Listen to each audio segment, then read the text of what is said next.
ഞാൻ എൻ്റെ കോഴ്സ് കഴിഞ്ഞു. നെക്സ്റ്റ് ഡേ എനിക്ക് ഇവിടുന്ന് കോൾ വരികയായിരുന്നു, Sharan you are appointed for job. Health care ഒരിക്കലും താഴോട്ട് പോകുന്നൊരു മേഖലയല്ല, എപ്പോഴും മുന്നോട്ട് പോകുന്നൊരു മേഖലയാണ്. ജോലി സാധ്യത ഏറെ കൂടുതലുള്ള ഒരു മേഖലയാണ്. ഹായ്, നമസ്കാരം. ഞാൻ ശരൺ, ഗ്ലോബൽ എഡ്യൂക്കേഷൻ ക്യാമ്പസിൻ്റെ ഫസ്റ്റ് ബാച്ചിലർ സ്റ്റുഡൻ്റ് ആയിരുന്നു. കറൻ്റ്ലി ഇപ്പം ഞാൻ ദുബായിലാണ് വർക്ക് ചെയ്യുന്നത്. ആസ്റ്റർ DM ഹെൽത്ത് കെയറിൽ ഒരു സ്റ്റാഫായിട്ട് വർക്ക് ചെയ്തുകൊണ്ടിരിക്കുകയാണ്. ഹായ് ശരൺ, ഗ്ലോബൽ എഡ്യൂക്കേഷൻ ക്യാമ്പസിൽ വന്നതിന് ശേഷം ഉണ്ടായിട്ടുള്ള ഒരു മാറ്റങ്ങൾ, കരിയറിലാവട്ടെ അല്ലെങ്കിൽ പേഴ്സണലാവട്ടെ, ഈ ഒരു ഗ്രോത്ത് എങ്ങനെയായിരുന്നു? ഗ്ലോബൽ തന്നെയാണ് നമ്മുടെ ലൈഫിൽ ശരിക്കും ഒരു ടേണിംഗ് പോയിൻ്റ് ആയിരിക്കുന്നത്.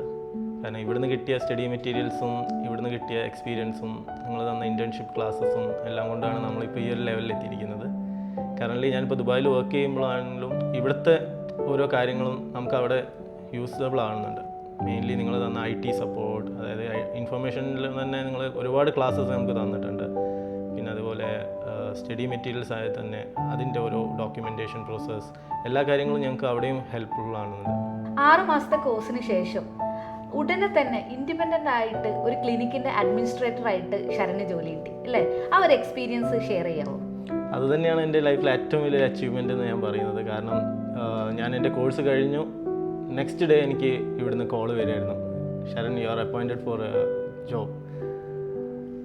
ഞാൻ ആ ജോലിയിലേക്ക് മറ്റൊന്നും ചിന്തിച്ചില്ല, ഡയറക്റ്റ് ആ ജോലിയിലേക്ക് കയറിയായിരുന്നു. അപ്പോൾ എന്താണ് ഇതിൻ്റെ അഡ്മിനിസ്ട്രേറ്റീവ് വർക്ക് കാര്യങ്ങളൊന്നും എനിക്കൊരു എക്സ്പീരിയൻസ് ഇല്ലായിരുന്നു. അപ്പോൾ അതൊരു നല്ലൊരു എക്സ്പീരിയൻസ് ആയിരുന്നു നിങ്ങളെ മിനിറ്റ് ക്ലിനിക്സിൽ നിന്ന് എനിക്ക് കിട്ടിയത്. അവിടെ നിന്ന് ഏകദേശം 1.5 വർഷത്തോളം ഞാൻ അവിടെ വർക്ക് ചെയ്തിട്ടുണ്ടായിരുന്നു. അവിടെ നിന്ന് കിട്ടിയ ഒരു ഓപ്പർച്യൂണിറ്റി വഴിയാണ് ഞാൻ ദുബായിലേക്ക് പോകുന്നത്. ഡേ 1 തന്നെ ജോലിക്ക് എൻ്റർ ചെയ്തപ്പോൾ ഒരു ക്ലിനിക്കിൻ്റെ അഡ്മിനിസ്ട്രേറ്റർ ആയിട്ടായിരുന്നു. അപ്പോൾ അവിടെയുള്ള ഒരു A to Z കാര്യങ്ങളും ശരൺ തന്നെയായിരുന്നു കൈകാര്യം ചെയ്തിരുന്നത്. അപ്പോൾ ഒരു അഡ്മിനിസ്ട്രേറ്റർ എന്ന നിലയിൽ, ഒരു ക്ലിനിക്കിൻ്റെ ആവട്ടെ ഹോസ്പിറ്റലിൻ്റെ ആവട്ടെ അഡ്മിനിസ്ട്രേറ്റർ എന്ന നിലയിൽ പല റോൾസും ശരൺ കൈകാര്യം ചെയ്തിട്ടുണ്ട്. അതൊന്ന് എക്സ്പീരിയൻസ് ഷെയർ ചെയ്യാമോ? ഫസ്റ്റ് ഓഫ് ഓൾ നമുക്ക് തന്ന ആ ഒരു ഫ്രീഡം ആയിരുന്നു നമുക്ക് അതിന് വർക്ക് ചെയ്യാനുള്ളൊരു എൻകറേജ് ആയിരുന്നു. ഡോക്ടർ ജസ്ലിനും ഡോക്ടർ അസർ സാറും എനിക്ക് ഈ ഒരു ഓപ്പർച്യൂണിറ്റി തരുമ്പോൾ അവർ പറഞ്ഞ ശരണിൻ്റെ രീതിയിൽ ഇവിടെ വർക്ക് ചെയ്യുക, യാതൊരു അവർ എല്ലാം ഫ്രീഡം എനിക്ക് തന്നിട്ടുണ്ടായിരുന്നു. എങ്ങനെയെങ്കിലും ആ ബിസിനസ് ഉയർച്ചയിൽ എത്തിക്കുക എന്ന് തന്നെയായിരുന്നു. അവിടെ നിന്ന് എനിക്ക് കിട്ടിയ ഓരോ പോയിൻറ്റ്സ് ഓഫ് സ്റ്റഡി എൻ്റെ ഇന്നത്തെ ജോലിയിൽ എനിക്ക് ഉപയോഗപ്പെടുന്നുണ്ട്. ആക്ച്വലി ഞാൻ ഇൻ്റർവ്യൂ സെക്ഷനിലും ഞാൻ ദുബായിൽ ഇൻ്റർവ്യൂവിൽ ചെയ്യുമ്പോഴും അവർ ചോദിച്ച കാര്യങ്ങളും ഞാൻ വർക്ക് ചെയ്ത ബേസും ഒക്കെ സെയിം ആയിരുന്നു. അതുകൊണ്ട് തന്നെ എനിക്ക് പെട്ടെന്ന് തന്നെ ജോലി കിട്ടാനും സാധിച്ചു. ഇന്റർവ്യൂവിൽ ചോദിച്ച എല്ലാ ക്വസ്റ്റ്യൻസും ഈസി ആയിട്ട് ആൻസർ ചെയ്യാൻ സാധിച്ചു. അതെ, അത് സത്യമാണ്. ഇവിടുന്ന് കിട്ടിയ ഒരു സ്റ്റഡി മെറ്റീരിയൽസ് കൊണ്ട് തന്നെയാണ് എനിക്ക് അവിടെ ഇൻ്റർവ്യൂവിൽ ഈസി ആയിട്ട് അച്ചീവ് ചെയ്യാൻ പറ്റിയത്. പലപ്പോഴും ക്ലാസ്സിൽ കുട്ടികളെ ക്ലാസ് എടുക്കുന്ന സമയത്ത് ഈ കാര്യങ്ങൾ പറയുന്ന സമയത്ത് അവർ തോന്നും അവർക്ക് ഇതൊക്കെ ആവശ്യമുള്ളതാണോ എന്ന് തോന്നും. പക്ഷെ എല്ലാവരും ജോലി കിട്ടി ഇതുപോലെ വന്ന് പറയുമ്പം ഈ ക്ലാസ്സുകൾ വളരെ ഹെൽപ്ഫുൾ ആയിരുന്നു എന്നുള്ളതാണ് പറയാറുള്ളത്. അപ്പം ക്ലാസ്സിൽ തന്നെ പറയാറുണ്ട്, ഓരോ ടോപ്പിക്സ് എടുക്കുമ്പോഴും എല്ലാത്തിനെയും കുറിച്ചും കുറച്ച് കാര്യങ്ങൾ, അതായത് you should know something of everything എന്നുള്ളത് പറയാറുണ്ട്. ആ ഒരു കാര്യം എന്തായാലും ശരണിൻ്റെ കാര്യത്തിൽ അത് യൂസ്ഫുൾ ആയിട്ടുണ്ട് അല്ലേ? അത് നിങ്ങൾ തന്ന ക്ലാസ്സിൻ്റെ തന്നെ ഒരു ഇതായിരുന്നു. നമുക്ക് each of every section medical ടേംസിൻ്റെ ഒരു ബേസിക് നിങ്ങൾ തന്നിട്ടുണ്ടായിരുന്നു. അതുകൊണ്ട് തന്നെ നമുക്ക് ഒരു ഇൻ്റർവ്യൂവിൽ അറ്റൻഡ് ചെയ്യുമ്പോൾ ഒരു ക്വസ്റ്റ്യൻ വന്നു കഴിഞ്ഞാൽ പെട്ടെന്ന് നമുക്ക് ഡൗട്ട്ഫുൾ ആവില്ല. അറ്റ്ലീസ്റ്റ് ജസ്റ്റ് ആൻസർ ചെയ്യാനുള്ള ഒരു പോയിന്റ്സ് നമുക്ക് കിട്ടുന്നുണ്ട്. നിങ്ങൾ ഇപ്പോൾ ഇവിടെ വന്നപ്പോൾ കണ്ടിട്ടുണ്ടാവും 2000+ പ്ലേസ്മെൻറ്റ്. അപ്പോൾ അതിൽ കൂടുതലായി ഇപ്പം നമുക്ക് പിള്ളേർ പ്ലേസ്ഡ് ആവുന്നുണ്ട്.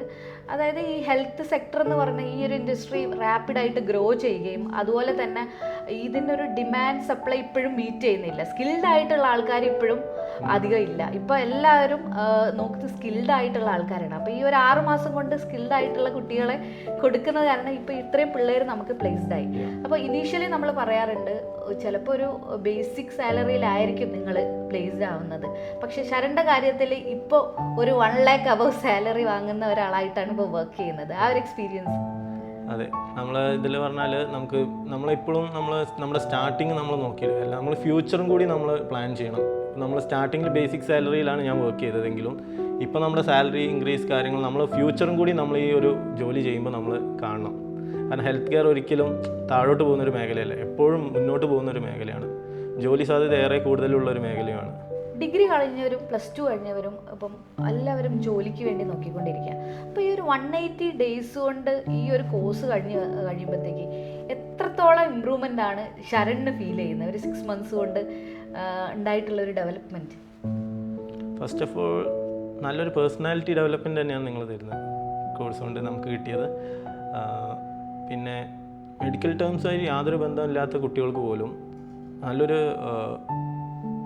പൊട്ടൻഷ്യൽ നിങ്ങൾ കൊടുക്കുന്നുണ്ട്. അവർക്ക് ഇൻഡിപെൻഡൻ്റ് ആയിട്ടൊരു ഇൻ്റർവ്യൂ അറ്റൻഡ് ചെയ്യാനോ അല്ലെങ്കിൽ ഒരു ജോബിന് കയറുമ്പോൾ അവിടെ ഒരു സ്റ്റാർട്ടിങ് ട്രബിൾ ഇങ്ങനത്തെ കാര്യങ്ങളൊന്നും വരാതെ തന്നെ ഒരു ട്രെയിനിങ് ആണ് ഇവിടുന്ന് കിട്ടിയത്. Especially communication skill. കമ്മ്യൂണിക്കേഷൻ സ്കില്ലാണ് വെരി ഇമ്പോർട്ടൻറ്റ്. നിങ്ങൾ ഇടയ്ക്കിടയ്ക്ക് തന്നിരുന്ന ഇൻ്റർവ്യൂ സെക്ഷൻസ്, പിന്നെ ഇംഗ്ലീഷ് ക്ലാസ്സസ് എല്ലാം വളരെ ഹെൽപ്ഫുള്ളായിരുന്നു. ദുബായിൽ ഇപ്പോൾ ഉള്ള ആസ്റ്റർ DM-ൽ ഒരു വർക്ക് ഫ്ലോ എങ്ങനെയാണ്? ആസ്റ്റർ DM എന്ന് പറഞ്ഞാൽ ഒരു വലിയൊരു ഹെൽത്ത് കെയർ സെക്ടറിലാണ് ഞാനിപ്പോൾ വർക്ക് ചെയ്യുന്നതെങ്കിലും ഭയങ്കര നല്ല സപ്പോർട്ടാണ് നമുക്ക് ഒരു സ്റ്റാർട്ടേഴ്സിന് അവർ നൽകുന്നത്. കൂടാതെ നല്ലൊരു ടീം വർക്കാണ് അവിടെ എപ്പോഴും നടന്നുകൊണ്ടിരിക്കുന്നത്. മെയിൻലി ഇൻഷുറൻസ് ആണ് നമ്മുടെ അവിടുത്തെ മെയിൻ പർപ്പസ്. അപ്പോൾ ഇൻഷുറൻസ്, ബാക്ക് ആൻഡ് ക്ലെയിം, ഇങ്ങനത്തെ എല്ലാ കാര്യങ്ങളും നമുക്കൊരു സ്റ്റാർട്ടേഴ്സ് എന്ന നിലയിൽ അവർ നല്ലൊരു സപ്പോർട്ട് തന്നിട്ടുണ്ടായിരുന്നു. അപ്പോൾ GCയിലുള്ള പഠിച്ചിറങ്ങിയിട്ടുള്ള കുട്ടികളും അതുപോലെ ഇപ്പോൾ പഠിച്ചുകൊണ്ടിരിക്കുന്ന കുട്ടികൾക്കും ഒരു മോട്ടിവേഷനാണ്, ഒരു ഇൻസ്പിറേഷനാണ് ശരൺ. തീർച്ചയായും എന്തെങ്കിലും ഡൗട്ട്സ് ഉണ്ടെങ്കിൽ നിങ്ങളുടെ ജൂനിയേഴ്സിനെ നിങ്ങളെ കോൺടാക്ട് ചെയ്യാമല്ലോ അല്ലേ? തീർച്ചയായിട്ടും എൻ്റെ നമ്പറിലേക്ക് നിങ്ങൾക്ക് കോൺടാക്ട് ചെയ്യാവുന്നതാണ്. ഞാൻ എന്ത് ഡൗട്ട്സോ കാര്യങ്ങളോ ഉണ്ടെങ്കിൽ നിങ്ങൾക്ക് തീർച്ചയായിട്ടും അതിനുള്ള പരിഹാരം ഉണ്ടാക്കി തരുന്നതാണ്. Okay, thank you very much Sharan. Thank U.